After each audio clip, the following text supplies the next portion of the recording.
Yeah, yeah, come on, yeah, yeah. When you wake up in the morning and you need a little boost, Leslie Hudson has a cup of inspiration just for you. What an awesome way to start your day on Mocha Chocolate Mondays. On Mocha Chocolate Mondays. Good day, good day, good day. No, should I say great day, great day, great day. Yes, it is. And thank you so much. I'm Leslie Hudson, and you are watching a special edition of the Mocha Chocolate Monday Show. We are still in the month of October, and I have some special sisters with me today. These are my ride or die, my best friends. They all are that, right? So we have so much fun together, and it is so important to always celebrate life. You know, breast cancer is a serious thing, right? We went through it, and we just hope that this show would be a benefit to someone out there listening as we share our stories. Today I have Miss Lakeitha here and my sister Gimeka. Thank you. How my sisters doing today? Good, girl. Amazing. How about you? Oh, I'm good. I'm good. Yes. I'm so glad that you were able to come in, and so we can just have this little girl chat. I know we've been talking about it for a minute, but here we are. Here we are. Here we are. Gonna chat it up, ladies. Let's chat it up. Let's talk about and go right in. Starting with you, Gimeka. Let's talk a little bit about your story, how you first learned that you had breast cancer. Well, I'll say that there were signs that I had it, but I was not aware of the fact that I had it. For instance, there was a lump that came up on my chest, and then it went away. And so I had a mammogram that year prior. There was a lump in my breast. They told me that it was benign. So we'll keep an eye on it. We'll see what happens. And then midway after that, there was a lump that appeared on my chest. I showed it to my sister. Was like, I don't know what this is. And she was like, you might want to get that checked out. But by the time I decided to get it checked out, it went away. Oh, wow. And so I was like, okay, that's weird. And so because the lump that was in my breast, I was told was benign, when I felt something, I was like, okay, it's benign, it's nothing. But then it became quite evident that something was wrong. Okay. And so I went ahead and scheduled an appointment with the doctor, went in, had it checked, and they immediately sent me in for a biopsy. Okay. Mammogram. My mammogram came back suspicious, and they saw calcifications. Okay. And so then from there, and that was the first time I ever heard calcification. I had to Google it because I never heard it. Yeah. Didn't know what it was. Right. So I Googled calcifications, which explained that there were little spots that they saw around the tumor that could indicate cancer. And so I went in for a biopsy, and I knew when I went in for the biopsy that something was wrong. They just treated me different. Yeah, it was like a little special care, opening doors, doing all those things. And, and the lady told me, don't worry about it, you're covered. And she told me, In the name of Jesus. Yeah, she was talking about insurance, but I knew I was covered by the blood. I knew I was covered by the blood, so I wasn't worried. So I walked a different walk out of there. And I just knew, and I had a conversation with my surgeon who told me that on a scale of 1 to 5, I didn't know mammograms were even categorized, that it was a 5. And so when I looked up a mammogram stage 5 or category 5, it said that 97% it was cancerous. And so I was prepared for that news when I went in. Right. And so I arrived to the doctor's office about 15 minutes early, and I sat in my truck and I said, okay, Lord, it's me and you. Yes. And if anything, I know that you have me. I don't know what they're going to tell me, but I know that you know. And I know that whatever they're about to tell me, that you've already worked it out for my good. Amen. So I had a heart-to-heart with God at that moment, because my grandmother always told me that be careful who you have praying for you. So the only person I knew to turn to in that moment was the Lord. So he and I had a serious conversation. And so when I walked in, and she came in and she told me it is cancer. I was prepared for the news that it was cancer. What I was not prepared for was that it was stage 3. Okay. And so she said it was stage 3, it was aggressive, I needed to start chemo immediately. I said, okay, where do I go?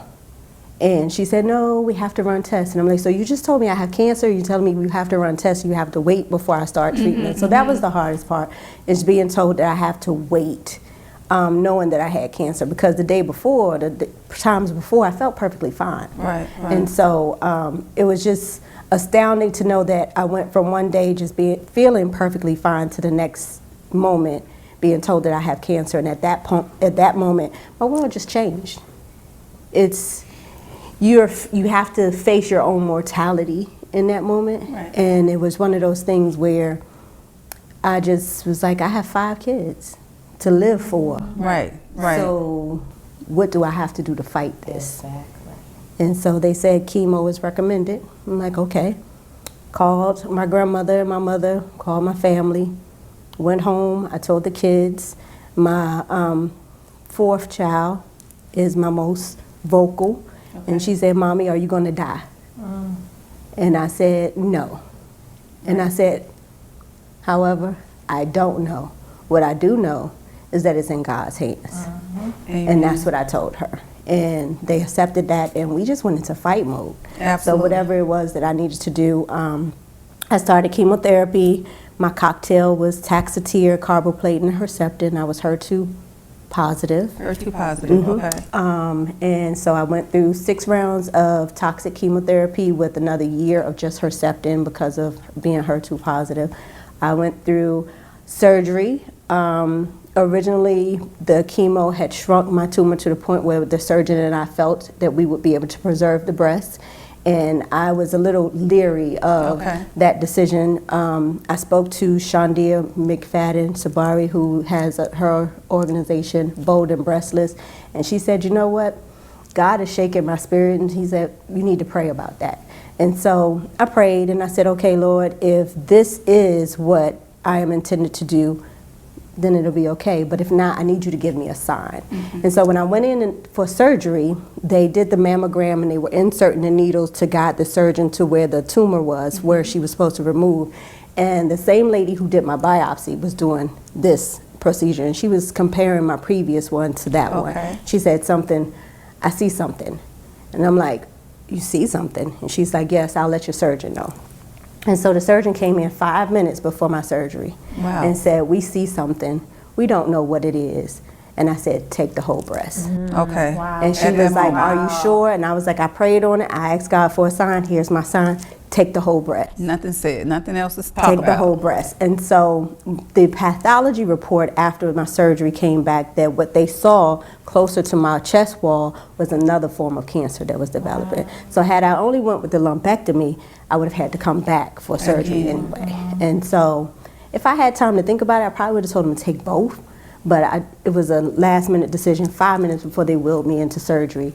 And so, you know, I prayed for a sign. He gave it to me, and I went with my gut, told him to take the whole breast.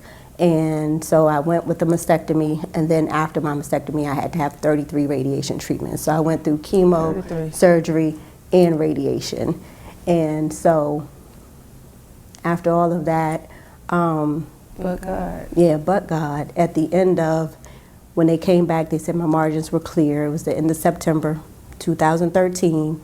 My margins were clear, and the doctors finally agreed with what I already knew God had said, which was that I was clear and cancer-free.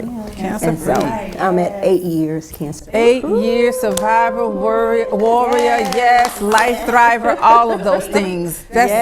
What a blessing that is. What a blessing that is. So when you look back at that journey, you know, what is the one thing that you can think about that stood out to you? Like, you know what? Because, you know, when I was diagnosed, and after that diagnosis, your life does change. It does. It is totally different, right? Not the same way coming out as you were going in. Urgency. My whole thing was celebrate life. Okay, what we doing? Because we need to celebrate each and every day, right? I would say the moment that it hit me that I had cancer was when I had to shave my head. So my hair was about the length that it is now prior to my diagnosis, and then after my second chemo treatment, my hair started thinning, and when I would go like this, I would end up with a handful of hair. And so I asked my husband at the time, hey, can you cut my hair? He said, nope.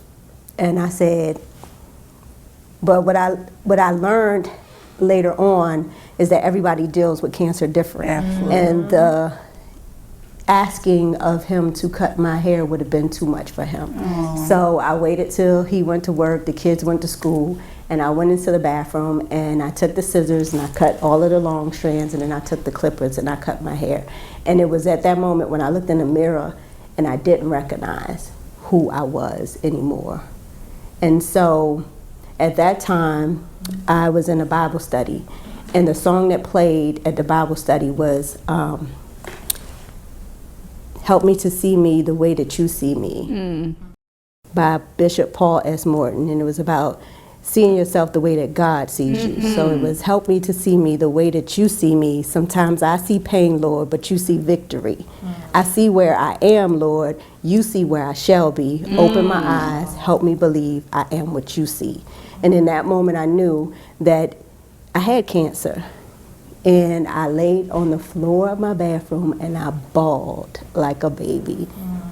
I got up off of the floor, I wiped off my tears, and I said, okay, Lord, it's me and you. You got me.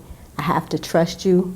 And when they say you have to have that mustard seed faith, it's not the quantity of your faith, it's the quality of your faith. And I truly believe that whatever God saw fit for me, in whatever form of healing, because that's another thing that I learned too. Healing means something different to God than it means to us. You have to be able to align with His will and understand what He intends for us and what healing means for Him.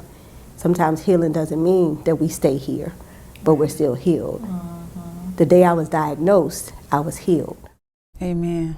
And so I had to accept that, and I had to live in it. I had to sleep in it. I had to walk in it. I had to wake in it. I had to work in it. I had to truly believe God's promises. And so whenever I had those dark moments, because you do have those dark moments, you really do, I turned to the Word. So there were scriptures that I turned to, scriptures that I wrote, had them all over. There were journals that I wrote. And it's just staying and standing on God's promise. Do you truly believe what you read? You say you trust God. Right. And it's easy to trust God when things are going good. Right. But do you truly trust God when things are going bad? Because that's when your faith is tested. And so my faith in that moment was tested. Do I truly still see God to be who He said He is? Right. And I did. Amen. And I stood in that. Wow, what a story. Wow. That's a wow. We're gonna come back to that. It's amazing when we listen to each other's stories. I know, I mean, we right? get the little pieces from each other, but we never really hear the full story. So, wow. Yeah. Counseled. Yes. Yes. Yes. Yes. So Lakeitha, tell us about your journey. So my journey is a little bit different because I was working at a cancer treatment center. So I started working at the center like a year before I was diagnosed. So that was, when I look back, God lined everything up the way it was supposed to happen. But I got a job at this place and I worked there for a year before I was diagnosed. So I was diagnosed at the end of August of 2015. And so immediately what happened with me was I didn't feel anything. There was no pain. There was nothing irregular. I just went to my gynecologist for my regular women's stuff. Right. And I said, I think I need a mammogram. 37 years old, so we're not the age to begin mammograms. I was like, something is telling me I need a mammogram. And he was like, why? Why are you asking for this? You're 37, there's no history. Why do you want this? I said, I cannot shake the feeling I need a mammogram. And he was like, well, they may not pay for it, but maybe I can put in there that you have some fibrocystic breast or something and we can get you one. I was like, whatever you got to do, let's do it. I said, could be paranoia because I'm working with breast cancer patients every day, but I just cannot shake it. So we did the mammogram, and the crazy thing was they did the mammogram, and for some reason when they were doing the mammogram, the film would not go over to the radiologist. Like they could not get it to go over. So the radiologist had to actually come over to the actual area to look at the actual testing right then and there. And then he was like, I'm not sure, something's not right. So I think we need to do an ultrasound. So they did an ultrasound as well before I left. And so they were like, well, okay, we're going to let you go on home and you'll hear something in like 7 days or whatever. I said, okay, fine, whatever. So I get home and, you know, the little time passed and then I get a call. It's like, something's abnormal and we need you to come in for a biopsy.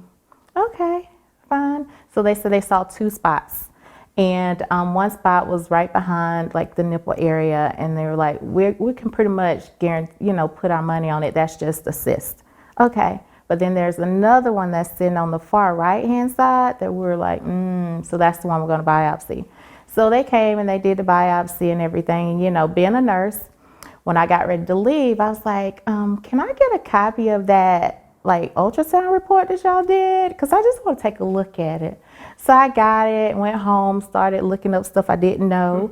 And then, of course, working with the oncologist, I was like, I need you to look at this. So he was, I think he kind of was suspicious, but he didn't want to scare me. Okay. So he was like, wait, let's get everything back and see what it was. So I was at work one day and I got the call and was like, the doctor want to see you. I was like, okay, I've been seeing this man since I was 19 years old. He's never called me in the office to say, I need to see you. So I knew it. I knew it right then and right there. Of course, I have faith like never before. Right. But in that moment, when you know, literally I start crying because a year and a half before I was diagnosed, I had lost my husband.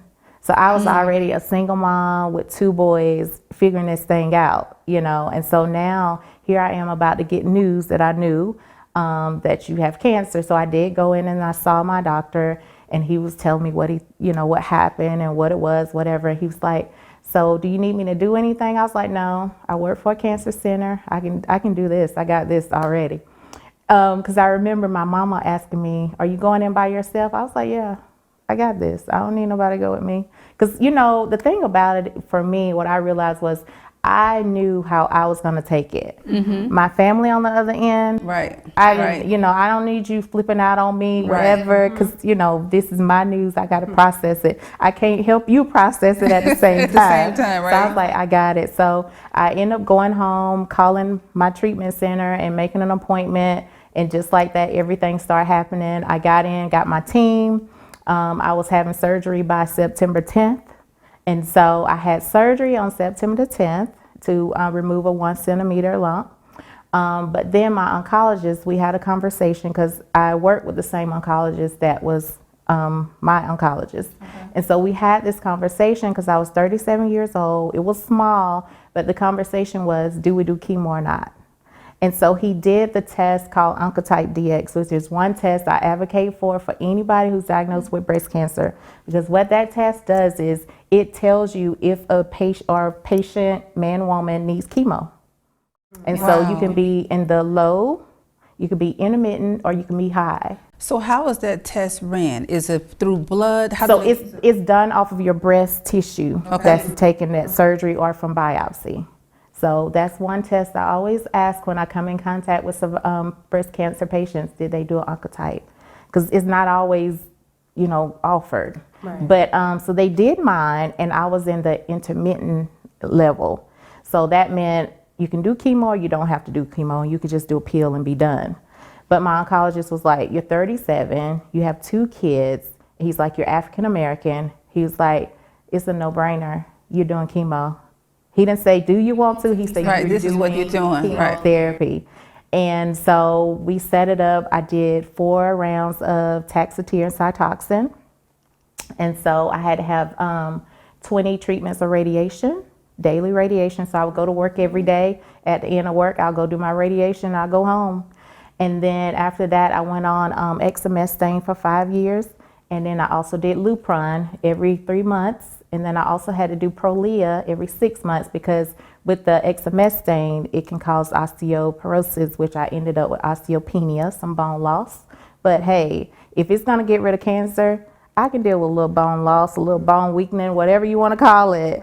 So here I am 6 years later. I mean, me and my boys, the thing that really just took it for me was the way my boys handle it, because I didn't even want to tell them Right. I did right. not want to tell them at all. My oncologist said, oh, you're telling them. Either you tell them or you're going to bring them in and we're going to tell them together. Because I was like, they already had been through too much. But then I also took that as my motivation to fight. Absolutely. Like, okay, what we Absolutely. doing? Because I got 2 boys, they don't have a daddy, but they're going to have a mama. And so I put it in mommy mode, and we took this thing to the next level. And so here I am today. Wow. And, like Gimeka said, I had my scripture and I saw it, hanging back there. Philippians 4:13, that was my go-to. I can do all things through Christ who strengthens me. On the days I felt low, and I can do all things through Christ who strengthens me. And then this shirt, I remember one day I had a conversation with someone, and it was just like God laid it on my spirit. And the lady said, don't call it cancer, call it canceled. And from there, I was like, that's it for me. It's no longer cancer. It's canceled. It's done. It's over with, honey. It is done. So that is the story. That is. So I want the audience to look at these 3 women of faith. Yes. Because that's exactly what we had going through that journey. When I was diagnosed, I remember, I had never had a mammogram either. I was 39. Oh, yeah. I was 39 and I had took off my bra one day and I happened to have on a white bra. I came home, I'm like, what is this little specks? And I'm in the medical field and I knew it looked like it may have been some dried blood or something. And I called the doctor and they was like, oh, you need a mammogram. They scheduled a mammogram, went in for the mammogram. They was like, oh, you need an ultrasound. So then they saw the calcification on the screen. They was like, okay, we need to schedule a biopsy. Did the biopsy, oh, now we need to do a lumpectomy. Did the lumpectomy, the margins came back positive. And I chose to do a mastectomy. And like you, they did ask that question of what do you want to do, right? And I sometimes think about, wow, should have just both off, right? You know what I mean? Yeah. But I went ahead and had removed and did the reconstruction. And I can remember my boys at the time were 2 and 12.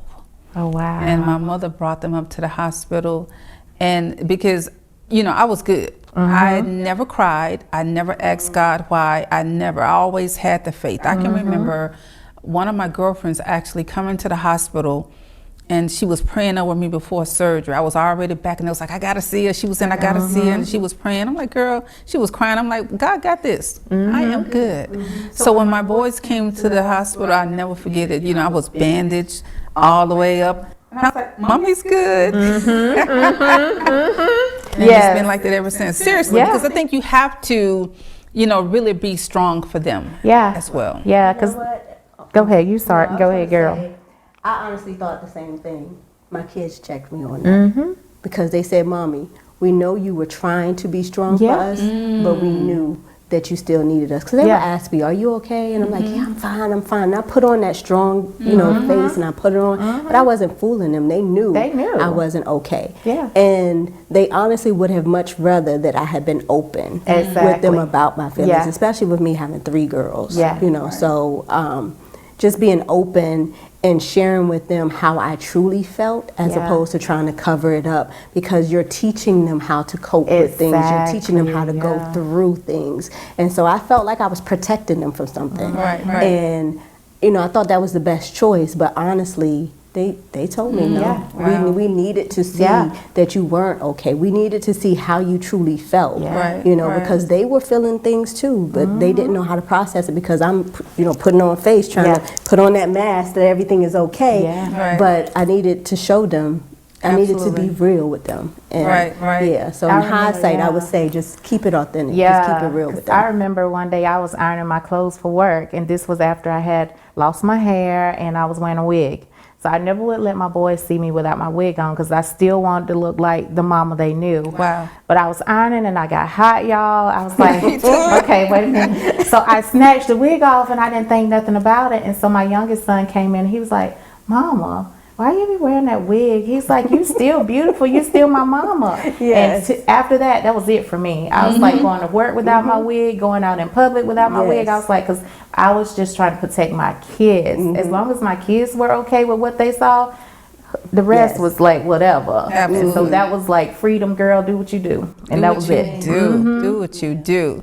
Okay, so let's move forward. I know that, now let me ask you a question. Was breast cancer in either one of your families? Not immediate. So cancer runs on my dad's side of the family. My grandmother passed away from cancer, but it wasn't breast cancer. Okay. My grandfather had prostate cancer. My aunt had cancer on my dad's side. On my mom's side, it was my great aunt who went through 3 battles with breast cancer. Oh, wow. And so it wasn't immediate as far as my mother. But currently now, my dad is actually fighting cancer right now. He has urethral cancer. Wow. So it runs on my dad's side, on my paternal side, but it wasn't immediate at that time. Okay. Now, were you in the habit of doing monthly breast exams? No. I'm not gonna lie. No. No, I don't think I was either. No, I wasn't. I don't think even after the fact. I think I'm always touching the girls now, but I wasn't doing that then. It's not really, on my calendar to every month, but I am consciously, Yeah. At that time, no. But now the one that I have remaining, because I didn't do reconstruction, so I have a prosthetic. And so the one that I have remaining, for some reason, just psychologically, is I'm always checking to make sure, just because I always wonder, did I make the right decision in keeping one? And then also with reconstruction, it's also that process of, should I do reconstruction? And I've done consultations and decided against it, but even still I have those phantom feelings like it's still there. But yeah, and then every little ache and pain is, oh my goodness. What is it? Yeah, is it a reoccurrence? Is it coming back? That's the aftermath Yes, thought, right? yes. Because you go through what you go through, and we all have trust. We all trust God and have faith, but then, how does it affect you though when you are going through so many of our sisters? Honey. That is Lost a battle. that is, to me, I think that was the hardest thing for me after I was diagnosed with cancer and came through on the other side. Like, I never went through it, but to work in it and see it every day, and to go in one room and tell somebody, oh, you're doing great, and da da da da, and then go in the other room and tell somebody there's nothing else we can do for you, and then to go through, meet them and go through all these treatments with them and see them not survive, and they have young kids and husbands, and y'all, there was days I would go home, and when I tell you cried like I've never cried before. Like, it was so deep, because I was like, I had those feelings like, well, Lord, but you kept me here. Why not them? They have kids, they have this, that, and the other. And it was like, that was my thing. It was just so hard seeing that. And then when we have the ones that are close to us, which we've had some that we all know. Yeah. Yep. Honey, that is, it's tough. that's like a family member for real, because we've gotten to know them. And then when we're used to having functions and they're not there anymore. Yeah, That is tough. and I think it's also important, like you kind of hit on it, is we're fulfilling our purpose. We're fulfilling our God purpose. And that's what I got out of the end of my journey, because the way he allowed me to go through it, like, I had no financial issues. I was able to work through my journey. I mean, who can say that? A single mom, I had no issues. I didn't have to worry about my bills not being paid. It was just like, okay, this is this, da, da, da, da. So that's how I realized that, okay, God, there was a reason for me to go through this. You had to allow this to happen so that people can really see what it is to know you, what it is to have you in our lives. And that's why I say it's so important that we as survivors share your story, share your journey. It's not just for you. It's not for you. And that's the issue that I see a lot of times when you see brand new breast cancer patients. I can't tell my story. I'm scared. I'm shy. I don't want people to know my business. But it's not about you. I get it. Everybody got to go through the process. Absolutely. But once God brings you through this thing, you got to tell this You thing. got to tell somebody. And I tell my grandmother that all the time, because back in the day, you don't tell household business. Exactly. Don't tell household Keep business. it in house. And every time I went to church, I thought everybody in there was, holy and sanctified. They didn't go through anything. Like, they set up in church and they were perfect. Yeah. However, no one is perfect. And I told my grandmother, if you all just shared your stories a whole lot more and shared with the younger generation what you all went through, we could have learned from that. Thank you, thank you, thank you, ladies, for coming. It's good to have a little girl chat and just to encourage other people. And I just want to say that, you know, for anyone who's listening and you've seen and heard these beautiful sisters right here go through their journey, talk about their journey. If you feel something different, if you haven't had that mammogram, you know, like Lakeitha, you didn't have a symptom. It was the Holy Spirit. You were being led to get a mammogram. Yes. You know what I mean? Yes. And just, wow. Yes. But the one thing I would say, you were 39. I was 39. I was 37. She was 37. They teach mammograms after 40. Yeah. So we're 40. living proof, especially for African American Yes. women. Absolutely. We're dying at a higher rate than anybody else. Absolutely. Yes. So to our sisters, get yourself checked.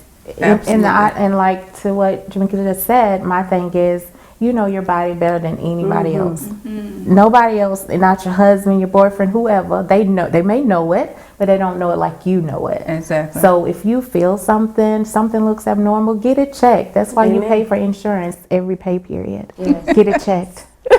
For those who aren't insured, reach out to other foundations, because I help just out had there. a young lady reach out, and I got her in touch with Tia Tomlin with My Style Matters, and she was able to, there was a grant given to her, and so she was able to get them in touch with somebody, and without insurance, they were able to give her a checkup, and she's well on her way to get a mammogram. So even if you don't have insurance, seek foundations who can get you in touch with those resources. Yeah. Absolutely. Yeah. There's help out there. Yes. So everywhere. Yeah. It really is. You just And got to don't take be that afraid. step to ask for it. There you go. And Yes. don't be afraid. Yeah. You know, don't be afraid to go and thinking like, oh man, I'm not going to go because I'm afraid of what they're going to say. No.